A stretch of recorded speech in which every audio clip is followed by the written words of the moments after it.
Most companies we meet aren't short on AI ideas. They're short on a foundation those ideas can run on. The reports don't agree. The data sits in 5 systems. Somebody piloted an AI tool last quarter, and nobody can tell you what it actually returned. We fixed that in 3 steps. First, Power BI and Microsoft Fabric. 1, governed data foundation.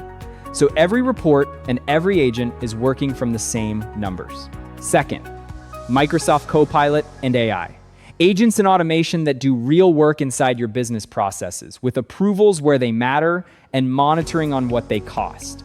Third, Claude Consulting. Cowork, coding, design, and agentic automation. Deployed inside your Microsoft tenant and your governance model. We're a Michigan-based Microsoft partner. Everything we build lives in your tenant, your licensing, your security model. No side platforms, no experimental AI.